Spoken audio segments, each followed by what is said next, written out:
মেয়ে মানুষেরা কিন্তু বাপের বাড়িই থাকুক আর শ্বশুর বাড়িই থাকুক, সে যেই বাড়িই হোক না কেন, তুমি যদি কাজ না করো তাহলে কিন্তু তোমার কোনো দাম নেই বা কদর নেই। এটা কিন্তু একটা বাস্তব।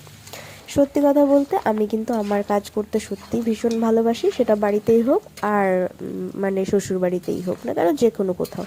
তো আজকে আমি রান্না করছি এখানে হাঁসের মাংস।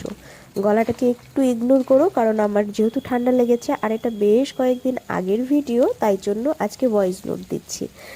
আর এটা ছিল হাঁসের মাংস। আমি কিন্তু লাইফে ফার্স্ট টাইম করছি এটাকে। আর হাঁসের মাংস তো প্রচুর তেল বের হয়, সেজন্য আগে এটাকে ভেজে নিতে হয়।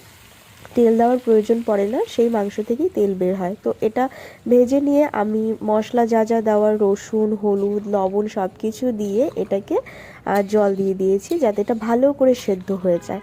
আর হাঁসের মাংসটা যেহেতু একটু শক্ত, সেজন্য অনেক টাইম ধরে সেদ্ধ করতে হয়।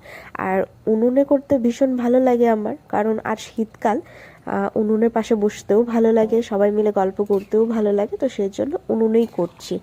আর এখানে তার সাথে আলু দিয়ে দিয়েছি। এবার অনেকেই বলবে যে হাঁসের মাংসে আবার আলু খায় নাকি। সত্যি কথা বলতে আমি তো কোনোদিনও হাঁসের মাংস খাইও নি আর খাবোও না। আর আমার খেতে কোনোদিন ইচ্ছেও করে না। এটা আসলে আমার হাজবেন্ড, আমার বোনের হাজবেন্ড, ওদের বায়না, ওরা খাবে। তো ওরা আবার কি, মাংসে ওদের আলু লাগবেই, সে কিছু দাও না দাও আলু ওদের লাগবেই। তো সেই জন্য আলুটা বাধ্যতামূলক এক প্রকার বলতে পারো দিয়েছি।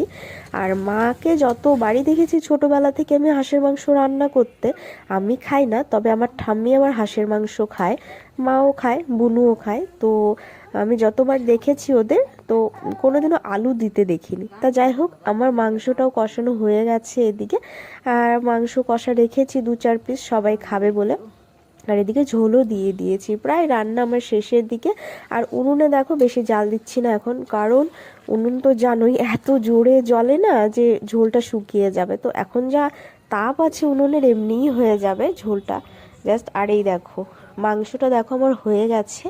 জানি না কেমন লাগবে, আমি তো খাইও না, তবে যারা খাবে তারাই বলতে পারবে। দেখে তো মনে হচ্ছে খুব একটা খারাপ হবে না, ভালোই হবে। কমেন্টে তোমরা জানিও কেমন লাগলো।